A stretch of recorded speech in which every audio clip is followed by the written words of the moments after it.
नमस्कार, जोहार। आप देख रहे हैं झारखंड स्वतंत्र खबर। हमारे साथ सामाजिक कार्यकर्ता, बुद्धिजीवी, आदिवासी युवा में कहें दिनेश मुंडा हैं। हम बात करेंगे आज आदिवासी कौन है। क्या है कि कई बार इस पर उठते रहता है, कई लोग कहते हैं ईसाई हैं, कई लोग कह रहे सरना है। तो हम आज दिनेश दा से यही जानेंगे कि आदिवासी कौन है और आपके अनुसार असली आदिवासी की पहचान किन आधारों पर तय होना चाहिए। यही सब बात करेंगे दिनेश दा से और हम जुड़ते हैं। दादा जोहार। जोहर। आपके हिसाब से पहले आदिवासी कौन है और अब तय किस तरह को होना चाहिए। और बेशक इसका बहुत ही जेन्युइन सवाल है और लंबे समय से मुझे लगता है कि एक जिज्ञासा भरा ये सवाल है, क्योंकि मैं खुद एक आदिवासी समुदाय से आता हूँ और ये आदिवासी के लिए जिज्ञासा का बात विषय नहीं है। ये गैर आदिवासी भी उनके लिए भी जिज्ञासा का विषय है कि आखिर आदिवासी है तो है, क्योंकि कभी इसको ईसाईयत से जोड़ के देखा जाता है, कभी इसको सनातन का नाम दिया जाता है, तो कभी अन्य धर्मों के साथ भी इसको जोड़ के देखा जाता है। अजीब टाइप का कन्फ्यूजन आम जनमानस में फैल जाता है कि आखिर भाई आदिवासी है तो है। जैसा आपने कहा कि क्या मापना है, आज हम लोग इस वीडियो के माध्यम से हम लोग इसमें चर्चा करेंगे आखिर आदिवासी है कौन, क्या मापदंड है, क्या विशिष्ट लक्षण है आदिवासी का, सरकार या फिर संविधान में किस तरह का प्रोविजन आदिवासी को देकर रखा गया है, कितनी जगह आदिवासी को दिया गया है। तो जजमेंट का भी हम लोग बात करेंगे कि जजमेंट जो है किस तरह से इसको आदिवासी को परिभाषित करता है। तो तमाम चीज़ों पर हम लोग चर्चा करेंगे, जिसमें से मैं पहला जो आपका सवाल है कि आदिवासी कौन है, इसे क्या मापदंड है, क्या आधार है। तो मेरा मानना है कि अवधेश जी कि आदिवासी को अगर हम अलग अलग एंगल से देखें, अगर अलग अलग आधारों बेस पे अगर बात करें, तो पहला जो सबसे जेन्युइन बेस बनता है, जो आधार बनता है, वो मुझे लगता है इसकी अर्थ और परिभाषा भी है। क्योंकि अगर किसी शब्द की अर्थ और परिभाषा को ही अगर आप नहीं समझते हैं, तो मुझे लगता है कि उसके इतिहास को पढ़ना, उसके भविष्य तय करना, ये बेईमानी है। मुझे लगता है इसकी परिभाषा पर अगर जोड़ करें, तो पहला जो आधार है वो इसकी मुझे लगता है कि अर्थ और परिभाषा के आधार पर हम लोग उसको समझने का प्रयास करें। तो अर्थ और परिभाषा से आइएगा तो आदिवासी मूलतः दो शब्दों से मतलब होता है, आदि प्लस वासी। आदि मतलब होता है कि जो प्राचीन समय से जो चले आ रहा है, मतलब प्राचीन समय को ये सूचक है। और वासी मतलब होता है कि कहीं के वसिंदे जो वहाँ पे वास करते हैं, मतलब लंबे समय से, आदिकाल से जो वास कर, हाँ आदिकाल से, प्राचीन काल से जो किसी विशेष भौगोलिक क्षेत्र के अंतर्गत जिनका वास रहा है, निवास रहा है, उसको आप आदिवासी कहें। और ये अंग्रेजी का जो एबोरिजिनल है, इसका हिंदी रूपांतर विश्व पटल पे देखें तो विश्व के परिप्रेक्ष्य में देखें, इसको ओरिजिनल नाम दिया गया। इंडोजिनियस पीपल के रूप में भी हम लोग इसको देखते हैं। और इंडोजिनियस पीपल भी जो है वो एक तरह से मूलवासी, उसका हिंदी रूपांतरण आता है। तो अर्थ और परिभाषा में हम जाते हैं तो किसी भी भौगोलिक क्षेत्र में जो प्राचीन काल से, आदिकाल से जो वास करते हैं, वो उस भौगोलिक क्षेत्र के आदिवासी कहलाते हैं। जैसे अमेरिका में आप जाइएगा तो वहाँ रेड इंडियन होते हैं। रेड इंडियन वहाँ लंबे समय से रहे हैं, आदिकाल से रहे हैं, तो वहाँ के वो रेड इंडियन जो है वहाँ के आदिवासी हो गए। अब अफ्रीका में जाइए तो हजारवे ट्राइब्स मिलेगा। इथोपिया में भी बहुत सारे ट्राइबल्स हैं। तो उस जगह पे लंबे समय आदिकाल से रहते आ रहे, तो वहाँ पे वो आदिवासी हैं। अगर भारत के परिप्रेक्ष्य में बात करें तो यहाँ पे प्रोटोस्टोलाइड के जो बहुत सारे जनजाति हैं, जिसमें से मुंडा भी आता है। मैं खुद एक मुंडा समुदाय से आता हूँ। उसके बाद द्रविडियन में आपका उरांव समुदाय के लोग आते हैं। तो इन क्षेत्रों में भारत के परिप्रेक्ष्य में बात करें तो लंबे समय से, आदिकाल से हम यहाँ इस क्षेत्र में रहे हैं, तो यहाँ के हिसाब से हम आदिवासी हैं। तो लंबे समय से जो किसी भौगोलिक क्षेत्र में रहे हैं वो आदिवासी कहलाते हैं। दूसरा ये पहला तो हुआ कि हम लोग अर्थ और परिभाषा के आधार पर तय करते हैं कि आदिवासी आखिर है। तो इससे हम लोग देखें कि भारत में आदिवासी कौन है, और विश्व पटल पर देखें तो और भी देशों में भी आदिवासी हैं। दूसरा जो मापदंड है, जो बहुत जरूरी माना जाता है, जो मानव शास्त्री लोग हैं या फिर समाजशास्त्री लोग, उन्होंने अभी कुछ मानक तय किया है कि आखिर आदिवासी है। तो उनके अकॉर्डिंग अगर हम लोग विचार करते हैं तो हम पाते हैं कि उन्होंने आदिवासी की परिभाषा है, आदिवासी की पहचान नस्ल से की है, रेस से की। यहाँ पे मैं और दो शब्दों का चर्चा करना चाहूँगा, जाति, धर्म और नस्ल। क्योंकि यही तीन शब्द ऐसे हैं जो लोगों को हमेशा कन्फ्यूजन में डाला करते हैं।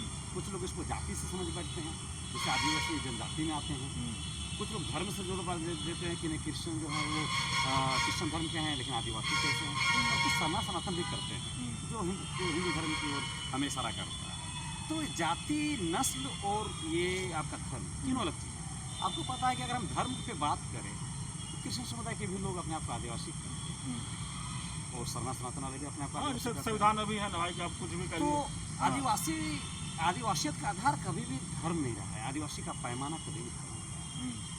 आप किसी भी धर्म में हैं वो आपका आदिवासियत को तय नहीं करता। जाति तो भाई आदिवासी समुदाय जो है जाति विहीन समुदाय है, इसमें जाति का कोई कंसेप्ट नहीं है, वर्ण व्यवस्था का कोई कंसेप्ट नहीं है। तो जाति से भी कोई लेना देना आदिवासियत का नहीं रहा है, आदिवासी समाज का नहीं रहा है। सबसे महत्वपूर्ण चीज़ जिससे हमारी पहचान तय होती है, हमारा जो सबसे महत्वपूर्ण मानक जो आदिवासी तय करता है वो है हमारा नस्ल। और नस्ल क्या है कि अगर भारत के परिप्रेक्ष्य में देखें तो अलग अलग नस्ल के लोग, प्रजाति के लोग भारत में हैं जो आदिवासी कहलाते हैं। जैसे हम हैं तो प्रोटोस्टोलाइड प्रजाति से हैं, पूरा समुदाय हैं तो द्रविडियन प्रजाति से हैं। अब मैंने अफ्रीका का भी बात किया, हजारवें ट्राइब है, और इथोपिया वगैरह, इंडोनेशिया वगैरह में भी मतलब बहुत सारे। भारत के परिप्रेक्ष्य में बात करें तो और भी समुदाय नस्ल के लोग हैं जो आदिवासी श्रेणी में आते हैं।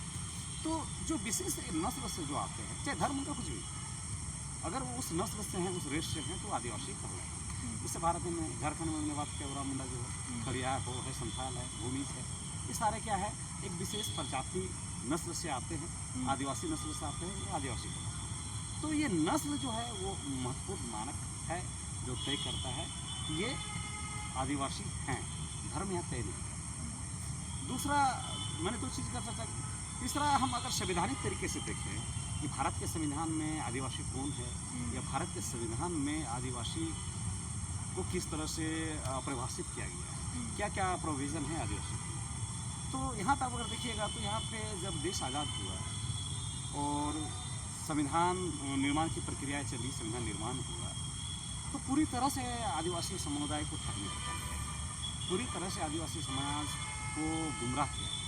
सबसे पहले गुमराह किया गया कि हमारे मरांग के जयपाल सिंह मुन्ना भी थे, उन्होंने भरपूर कोशिश की थी कि संविधान में अगर कहीं भी हमारा जिक्र हो तो आदिवासी के नाम से जिक्र। लेकिन उसमें कांग्रेस की सरकार थी और इसके हमारी अपनी वास्तविक असली पहचान हमको ना मिले, इसी षड्यंत्र के तहत हमें क्या किया गया कि आदिवासी शब्द का प्रयोग ना करके वहाँ पे जनजाति यानी ट्राइब्स करके इस शब्दों का प्रयोग किया गया। जो अनुच्छेद हमको लगता है 13 का 5 में इसकी विस्तृत व्याख्या मिलेगी आपको कि किस तरह से आदिवासी को ठगते हुए आदिवासी शब्द को हटा दिया गया। क्योंकि आदिवासी शब्द अगर कोई हमारे लिए इस्तेमाल करता है ना तो उससे हमारी मूल लक्षण परिभाषित होती है, उजागर होती है। आदिवासी मतलब आदिकाल से रहने वाले लोग, लेकिन वहाँ जनजाति कर दिया गया, हमें जाति में धकेलने का प्रयास किया गया, हमें वर्ण व्यवस्था में इस तरह से ढकेलने का प्रयास किया गया है, हिंदुत्व में हमें ढकेलने का प्रयास किया गया। तो कहीं ना कहीं वहाँ पे छलने का काम हुआ। उसके बाद आर्टिकल 342 में भी देखिएगा, उसमें आदिवासी को जनजाति के रूप में दिखाया गया है और भारत में मोटा मोटी मुझे लगता है कि 750 से ज़्यादा जनजाति समूह आज भारत में वास करते हैं, जो आज़ादी के समय में 250 है, एग्जैक्ट आंकड़ा मुझे भी याद नहीं आ रही है। तो ये चीज़ हमें समझने की आवश्यकता है कि आदिवासी और जनजाति दोनों अलग चीज़। देखिए, जनजाति शब्द का उद्भव जो हुआ है हमारे भारतीय संविधान में या भारत में, वो देश आज़ाद होने के बाद ही हुआ। उससे पहले भी ब्रिटिश गवर्नमेंट जब थी, ब्रिटिश और कॉलोनियल रूल यहाँ चलता था, तो आदिवासियों को बाकायदा उसका वाजिब पहचान था। अलग अलग शब्दों से उन्हें परिभाषित किया जाता था, पहचाना जाता था। लेकिन देश आज़ाद होने के बाद क्या हुआ कि आरक्षण की नीति सरकार लाती है कि किस तरह से दबे कुचले शोषित जो बैकवर्ड हैं उनको किस तरह से मुख्य धारा में या फिर और विकसित समुदाय के समक्ष में लाया जाए। इसके लिए आरक्षण लाया गया और आरक्षण को कैसे इम्प्लीमेंट किया जाए हमारे समाज में, भारतीय समुदाय में, भारतीय लोगों में किस तरह इम्प्लीमेंट किया जाए, तो आरक्षण लाया गया। और वहीं से अनुसूचित जनजाति और जाति दोनों को लाया गया और उसका मकसद केवल और केवल आरक्षण। तो यहाँ पे अभी क्या है कि एक बहुत बड़ा कन्फ्यूज़न या फिर रीमर भी बोलिए आप लोगों में आता है कि जो जनजाति है वही आदिवासी है, जो आदिवासी है वही जनजाति। रीमर कौन हो? देखिए, ये तो एक षड्यंत्र है कि मैंने कहा ना कि आदिवासी शब्द से हमें दूर रखा गया, जनजाति में डाला गया ताकि हम हमारी मूल पहचान से हमें भटकाया जाए, ये तो पूरी तरह से राजनीति के अलावा उस समय कांग्रेस की सरकार थी, कांग्रेस की। अब यह समझना होगा कि जनजाति और आदिवासी तो डिफरेंट चीज़ है, दोनों डिफरेंट है। एक आदिवासी जनजाति हो सकता है, एक आदिवासी जनजाति हो सकता है, लेकिन एक जनजाति आदिवासी हो ये कोई ज़रूरी नहीं। भारत में बहुत सारे थे, भारत में तो मुस्लिम समुदाय के लोग जनजाति आते हैं, क्या मुस्लिम आदिवासी हैं? मुस्लिम का तो यहाँ से कोई लेना नहीं, वो तो बाहरी धर्म के हैं, बाहर से आते हैं, यहाँ पे फलते फूलते हैं।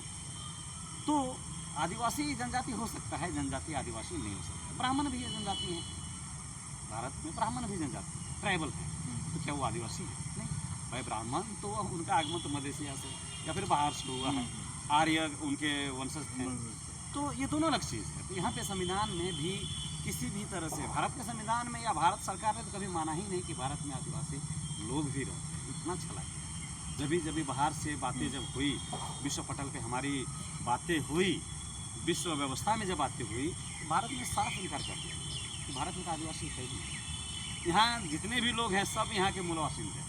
इस तरह से गुमराह किया गया। जो भी सरकारें आई, कांग्रेस सरकार आई उसने भी ठगने का काम किया है, और बीजेपी की सरकार आई वो भी ठगने का किया है। तो ये तीन मापदंड है। उसमें से और एक मापदंड आता है, अगर हम साइंटिफिकली अगर देखें, अगर साइंस क्या कहता है आदिवासी के बारे में, और अगर हम भारत के परिप्रेक्ष्य में बात करें, भारत के कॉन्टेक्स्ट में बात करें, तो साइंस भी जिस तरह से डेवलप हो रहा है, साइंस में जिस तरह से अनुसंधान हो रहे हैं, हो रहा है। अभी हाल में 2024 तक में एक रिपोर्ट देखा जो कैलिफोर्निया यूनिवर्सिटी का रिसर्च के द्वारा वो पेपर जारी किया गया था। उसमें तो साफ साफ कहा गया है कि जो हंटर्स नेचर के लोग हैं, गैदरस नेचर के लोग हैं, मतलब जो शिकारी प्रवृत्ति को जिन समुदायों में भोजन संग्रहण करने की प्रवृत्ति पाई जाती है वो आदिवासी है। तो अगर भारत के परिप्रेक्ष्य में देखें, तो यहाँ उस परिप्रेक्ष्य में अगर देखें तो सारे समुदाय से फिट नहीं होते हैं जो आज के डेट में ट्राइबल्स बने हुए। कुछ ही लोग हैं, मुंडा हो गए, उराव हो गए, कड़िया, संताल हो, ये लोग में वो प्रवृत्ति दिखाई जाता है। तो साइंटिफिक तरीके से भी देखें तो स्पष्ट पता चलता है कि भारत में आदिवासी कौन है, झारखंड में आदिवासी है। और एक चीज़ मैं यहाँ पे देखता हूँ कि लगातार कुछ लक्षण, विशेष लक्षण भी है जो आदिवासी को आप देख के भी पहचान सकते हैं। आदिवासी को अगर हम लोग कहीं भीड़ में चल जाते हैं ना जी, मेला में, मॉल में, कहीं भी, शहर में, गाँव में, तो एक कुछ विशिष्ट पहचान लक्षण आदिवासियों का, जिसको देख के कोई भी आदमी जो थोड़ी मोड़ी भी जानकारी आदिवासी की रखती है वो जान जाएगा कि ये आदिवासी, ये जनरल है, ये एससी, जो भी है। उसमें क्या है, बहुत सारे कमेटियाँ का गठन किया गया, भारत सरकार बनी, आरक्षण का मैटर आया, फिर ST/SC का कंसेप्ट आया। उसी दरमियान ये बहुत सारी चीज़ें आया कि आदिवासी को जनजाति के ही रूप में इस तरह से परिभाषित किया गया। ये विद्रोह तो अलग है। उसमें से एक लोकल कमेटी जो है उसमें 5 विशिष्ट लक्षण बताए गए हैं या विशेषता बताए गए हैं कि वो जनजाति कहलाएगी। जनजाति को आदिवासी समझ बैठते हैं, तो जनजाति को वहाँ परिभाषित किया गया है। उसमें सबसे पहला जो दिखाया गया है कि उसमें एक आदिम विशेषता होनी चाहिए। कोई भी आदमी हो, कोई समुदाय आदमी है, अगर उसमें आदिम विशेषता है तो आदिवासी है, मतलब जनजाति है। उसका एक निवास स्थान जो होता है वो पर्टिकुलर क्षेत्र में वास करेगा। जैसे मैंने कहा ना, रेड इंडियन, अमेरिका जाइएगा तो रेड इंडियन का चर्चा था, अफ्रीका जाइएगा हजारवे ट्राइब्स का चर्चा था। भारत में आते हैं, ऊपर से झारखंड में अगर आते हैं तो विशेष भौगोलिक क्षेत्र में अगर देखेंगे तो मुंडाओं को देख लीजिए, उनका एक विशेष क्षेत्र रहा है। ऐसे तो झारखंड में मुंडाओं का हर जगह तो मुंडाओं का वास है, लेकिन खुटिया आज के डेट में या फिर सुतिया में हम लोग जो पिठोरिया बोलते हैं, ये मुंडाओं का गढ़ है। तो ये हमारा एक पर्टिकुलर भौगोलिक क्षेत्र होता है। तो लोकल कमेटी में क्या रखा है, नहीं, लोकल कमेटी जो आपका 1965 में आया था और रिसर्च के दौरान उन्होंने 5 लक्षण जो बताए थे। तो पहला तो आदिम विशेषता होना चाहिए। दूसरी क्या है कि उनकी एक भौगोलिक क्षेत्र होती है जिसमें वास करते हैं। तीसरा जो है, उन पे एक विशिष्ट कल्चर उनका होता है, स्पेसिफिक जो होता है कल्चर होता है, वो लंबे समय से वो अपना वो मेंटेन करते हैं। हमारे आदिवासी का अलग कल्चर है, मानते हैं हम लोग प्रकृति को पूजा करते हैं, हम लोग मूर्ति को पूजा नहीं करते हैं, हिंदू धर्म या फिर अन्य धर्म को चीज़ों को नहीं मानते हैं। तो तीसरा हुआ आपका जो विशिष्ट लक्षण, बैकवर्डनेस, पिछड़ा। ये जनजाति के आधार पर तय किया गया था। आदिवासी में तो बैकवर्डनेस है ही, तो बैकवर्डनेस भी होना चाहिए। और एक महत्वपूर्ण चीज़ होता है वो शाइनेस, यानी जो आदिवासी समुदाय के जो लोग होंगे वो बहुत जल्दी आम लोगों से या अजनबियों से, जो स्ट्रेंजर होते हैं, जिनको जानते नहीं हैं, उनसे बहुत जल्दी घुल मिल नहीं पाते। एक साइनस मतलब संकुचित मानसिकता के लोग होते हैं, शर्मीले टाइप के होते हैं, जल्दी घुल मिल नहीं पाएंगे। सच को भी बोलने से पहले 20 बार सोचेंगे। तो अगर ये लक्षण आपको किसी आदमी में घर दिख जाता है, समझ लीजिए कि पूरी संभावना है कि वो आदिवासी है, जनजाति नहीं, आदिवासी भले इसको रखा गया। इसके अलावा भी बहुत सारे लक्षण हैं जो आदिवासियों के वर्तमान समय में। सबसे जो विशेष लक्षण हम लोग मानते हैं, आदिवासी किसी धर्म से है। हम लोग ऐसा माना जाता है अवधेश जी कि हम लोग धर्म पूर्वी हैं या पूर्व धर्मी बोला जाता है। मतलब जब भारत में अगर परिप्रेक्ष्य में बात करें, जब भारत में धर्म का कंसेप्ट नहीं आया, जब हिंदू, मुस्लिम, सिख, ईसाई जब यहाँ पे फला फुलाने था, उससे पहले से आदिवासी इस देश में, इस मिट्टी में वास करते आया है। तो हम लोग किसी धर्म को नहीं मानते, हम लोग पूर्व धर्मी हैं। धर्म का कंसेप्ट से पहले हमारा कंसेप्ट आया हुआ था, हम लोग सर्वाइव कर। दूसरा है कि हम लोग जाति विहीन समुदाय, हमारे समुदाय में वर्ण व्यवस्था लागू नहीं होता, हमारे में ये जात का जो सिस्टम है वो लागू नहीं होता है। तीसरा जो लक्षण है, अगर प्रकृति के सबसे अगर कोई करीब है पृथ्वी में, झारखंड में नहीं, भारत में नहीं, पूरे विश्व में, धरती के किसी भी भूभाग में आप जाइए, प्रकृति के अगर सबसे अगर कोई करीब है और अगर प्रकृति का सच्चा अगर कोई उपासक है तो आदिवासी है। क्योंकि हम लोग आदिवासी को पूछते हैं और आदिवासी को ही अपना सर्वस्व मानते हैं, सच्ची आदिवासी। और आदिवासी में देखिएगा ना कि प्रकृति के साथ उनका जो जीवन इस तरह से बना हुआ है कि प्रकृति को भी किसी तरह का कोई नुकसान नहीं होता है और आदिवासी समुदाय को भी कोई नुकसान नहीं होता है। हम लोग प्रकृति से उतना ही लेते हैं जितना प्रकृति बैलेंस लेते हैं, लेकिन सरकारें तो देखिए प्रकृति का दोहन करती है। इसके अलावा भी आप देखिए आदिवासी समुदाय में नारी मतलब स्त्रियों की जितनी स्वतंत्रता दी गई है, आज़ादी दी गई है, विश्व के किसी भी समुदाय में, किसी भी सोसाइटी में आपको नहीं मिली है। ये भी चीज़ है। दूसरा बात क्या है कि हमारा जो 5 जो गिनाए हैं, इसके अलावा भी जैसे अभी मैंने कैलिफोर्निया यूनिवर्सिटी का जो रिसर्च आया है उसमें मैंने कहा है कि हमारी एक विशिष्ट लक्षण है कि हम शिकारी प्रवृत्ति हैं। तो जो आज भी हमारे कस्टम सिस्टम में, हमारे परंपरा में आपको दिखेगा, जैनी शिकार का जो आप देखते हैं आज भी दिखाई देता है। आज भी जो 12 साल में जैनी शिकार, सुदूर एरिया में अभी भी जो लोग हैं, तो जैनी शिकार तो अभी क्या होता है कि शहर में एक सांकेतिक रूप से चलता है, लेकिन इसका अगर हकीकत रूप आपको देखना है, वास्तविक रूप देखना है, तो आपको सुदूर क्षेत्रों में जाना होगा। जो आज भी हमारे समुदाय के जो लोग हैं वो 12 साल में नहीं, उनको जब मन करे वो शिकार पे जाते हैं और अपने शिकार को शिकार करते हैं और भोजन भी संग्रह करते हैं। तो भोजन संग्रह करना और शिकार करने की जो विशेष लक्षण है हमारे आदिवासियों में आता है। अब यहाँ पे एक सवाल आता है जो आपके मन में भी आता होगा और ज़्यादातर लोग कंफ्यूज होते हैं, जो धर्म लोग के हम लोग बात करने जा रहे हैं कि ईसाई समुदाय तो भाई ईसाई है, हिंदू समुदाय तो भाई हिंदू है, आर्य हैं, ब्राह्मण हैं, तो फिर ईसाई समुदाय किस आधार पे अपने आप को आदिवासी का होने का दावा दम भरता है। तो यहाँ पे मैं कहना चाहूँगा, जो मैंने नंबर 2 पे गिनाया था या नंबर 3 में गिनाया था कि आदिवासी होने का मानक क्या होता है, नस्ल। तो भारतीय संविधान में भी इसी को पूर्ण तरीके से बल दिया गया है कि हिंदू धर्म हो, क्रिश्चियन धर्म हो, मुस्लिम धर्म हो, वो भी अगर आदिवासी समुदाय किसी भी धर्म को अगर मानता है तो आदिवासी ही गिना जाएगा। उसे आदिवासी लाभ से, आदिवासी आरक्षण से दूर नहीं किया जा सकता है, क्योंकि बाय रेस वो आदिवासी है। इसीलिए कि क्रिश्चियन समुदाय के लिए इसी पर एक हम क्वेश्चन आपको ले लेते हैं। कुछ समुदायों को नकली आदिवासी कहे जाने के पीछे क्या ऐतिहासिक या राजनीतिक कारण है? देखिए, ये तो नकली आदिवासी, असली आदिवासी, ईसाई और आप आए उसी पर। हाँ, ये दोनों चीज़ें जो है ना, नकली आदिवासी, असली आदिवासी, आज ये हम मुझे सब राजनीति का थी। क्योंकि जो पढ़ा लिखा समाज है, जो पढ़ा लिखा है, सजग है, जब थोड़ा सा भी आदिवासी के बारे में जानता है, वो कभी इस तरह का बात नहीं करेगा। ये असली और नकली कुछ नहीं होता है। आदिवासी बाय रेस होता है, बाय रेस किसी भी धर्म में। अगर हिंदू धर्म में भी कोई अगर बाय रेस है, मुंडा है, तो आदिवासी ही कहलाएगा। ये संवैधानिक तरीके से मैं बात कर रहा हूँ। ईसाई समुदाय में भी है तो बाय रेस वो आदिवासी, बाय रिलीजन नहीं। तो मैंने कहा ना कि धर्म और जाति आदिवासी का पैमाना नहीं है।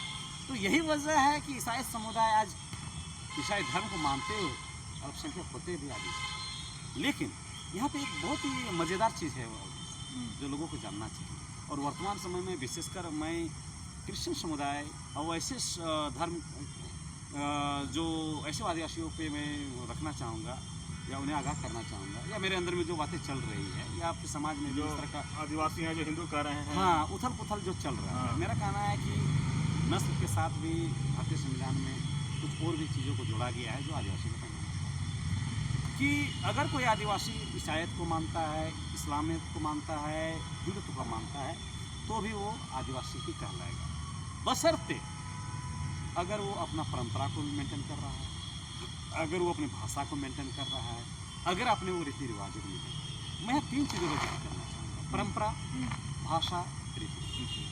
भाषा से तो आपको स्पष्ट पता है कि भाषा क्या होती है। हर एक समुदाय की अपनी, हर एक जनजाति की अपनी भाषा है। मैं मुंडा हो तो मुंडारी है, पूरा समुदाय का कुड़ुक है, खड़िया का खड़िया है। तो भाषा तो क्लियर है, भाषा में किसी तरह का कन्फ्यूजन नहीं है। कन्फ्यूजन सबसे ज़्यादा जो है वो है परंपरा और आपका रीति। तो मैं यहाँ मैं तीनों शब्दों का इसलिए जिक्र करना चाहता हूँ ना, क्योंकि ईसाई समुदाय को इस पर ध्यान देने की आवश्यकता है। अगर आज सरना आदिवासी या फिर सरना सनातन बोलने वाले अगर बोलते हैं कि ईसाई नकली आदिवासी है क्योंकि वो आज अपने परंपरा को, रीति रिवाजों को, भाषा को, कस्टम सिस्टम को मेंटेन नहीं कर रहे हैं, तो वो सही कह रहे हैं। क्योंकि संविधान में तो बड़ा स्पष्ट रूप से कहा गया है कि अगर आप अपनी भाषा मेंटेन कर रहे हैं, अपनी संस्कृति मेंटेन कर रहे हैं, अपनी परंपरा मेंटेन कर रहे हैं, तो वो आप आदिवासी किसी भी धर्म में। तो जो सरना सनातन वाले हैं या फिर ईसाई वाला बोलते हैं कि हिंदू लोग भी तो मेंटेन नहीं कर रहा है, तो वो सबके लिए मैं ये मैसेज देना चाहता हूँ कि वैसे लोग जो अपने परंपरा को छोड़ चुके हैं, वैसे लोग जो अपनी भाषा को छोड़ चुके हैं, वैसे लोग जो अपने रीति रिवाजों को छोड़ चुके हैं, वैसे लोगों को आदिवासी लिस्ट से यानी जनजाति लिस्ट से बाहर भी किया जा सकता है आर्टिकल 342 के तहत। अब यह समझना होगा कि परंपरा और रीति रिवाज क्या है। आम जनमानस में ये दोनों को सेम लगता है, लेकिन इसमें एक मौलिक अंतर है। परंपरा को आप इस तरह से समझ सकते हैं अवधेश जी कि जो पीढ़ी दर पीढ़ी जो किसी समाज में, किसी परिवार में चलता है, वो आपका परंपरा कहलाता है। जैसे हमारा शादी करने का तरीका, हमारा मुंडन करने का तरीका, हमारा अंतिम संस्कार करने का तरीका, हमारा नामकरण का तरीका, इस तरह परंपरा के अंतर्गत आता है जो पीढ़ी दर पीढ़ी चलता है। रीति रिवाज में क्या है कि वो कोई जरूरी नहीं, को पीढ़ी दर पीढ़ी ही चले। जैसे आदिवासी का पहनावा पहले हम लोग लंगोटी में चलते थे, लेकिन अभी आज देखिए हम लोग फैंसी ड्रेस में भी हैं। ये मेरा रीति रिवाज जो बदल भी सकते हैं। आज हम लोग जोहार भी करते हैं, नमस्कार भी करते हैं, और कहीं कहीं जैसे मोगा भी बोलते हैं। हमारे अन्य समुदाय के लोग अपने अपने हिसाब से जय धर्मेश भी बोलते हैं। तो ये आपका रीति रिवाज है। आप अगर हमारे घर में आते हैं तो हम आपको कैसे ग्रीट करते हैं, आपकी खातिरदारी कैसे करते हैं, वो मेरा रीति रिवाज है।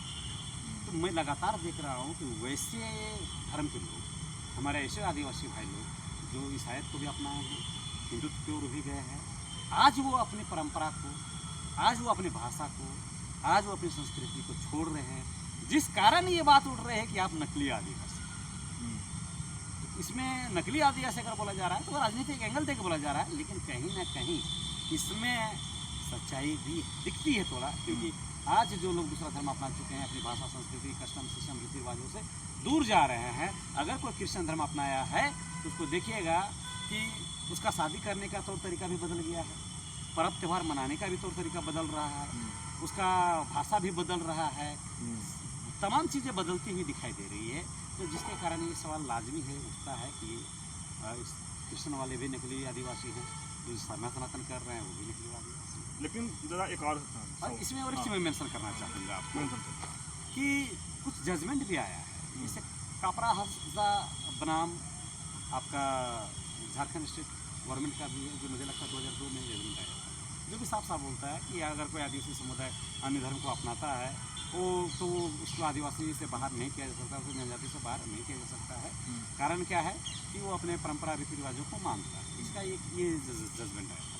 एक चंद्रमोहन बनाम केरल स्टेट का भी एक मामला आया था, जो मुझे लगता है 2004 का स्टेटमेंट है, ये जजमेंट है। उसमें भी साफ साफ बोला गया है कि किसी भी जनजातीय समूह को, किसी भी आदिवासी समूह जो किसी भी धर्म को मानता है आर्टिकल 25-30 के आधार पे, तो उसको हम लोग ट्राइबल से बाहर नहीं कर सकते, उसका आरक्षण का लाभ से बाहर नहीं कर सकते, क्योंकि वो बाय रेस आदिवासी है, बाय कस्टम सिस्टम आदिवासी है, बाय कल्चर आदिवासी है, बाय ट्रेडिशन आदिवासी। तो ये तो जजमेंट भी बहुत महत्वपूर्ण रहता है, एक आधार बनता है वैसे लोगों के लिए जो दूसरे धर्म को अपनाते हैं।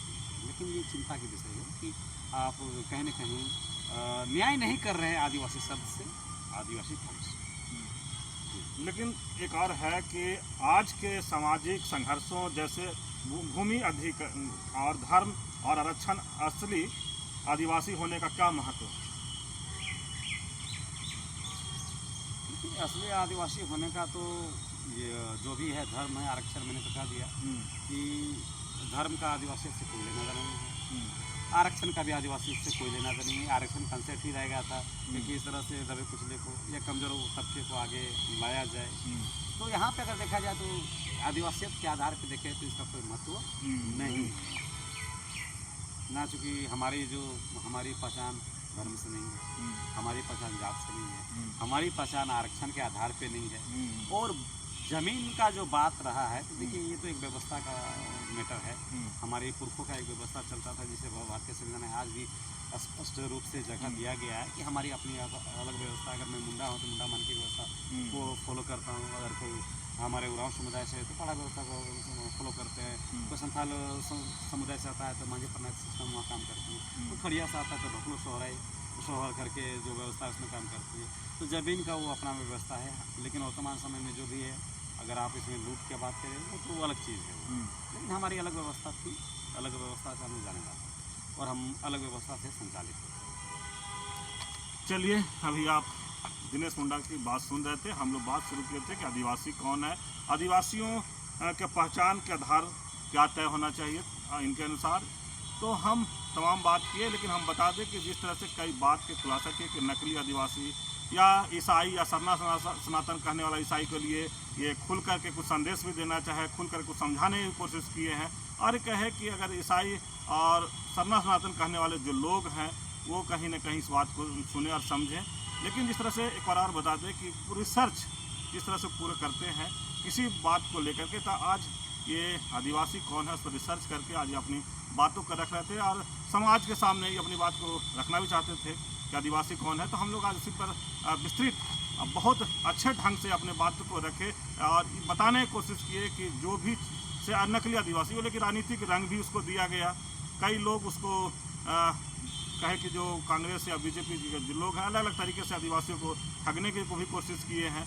तो जब पूरा वीडियो जब सुनेंगे तो समझ में ये बात को जरूर आ जाएगा कि असली आदिवासी कौन है, उनको मापदंड क्या है, असली आदिवासी का महत्व क्या है, तमाम बात इसमें रखे हैं। तो इस तरह खबर को देखने के लिए आप झारखंड स्वतंत्र खबर से जुड़े रहिए। जोहार, नमस्कार।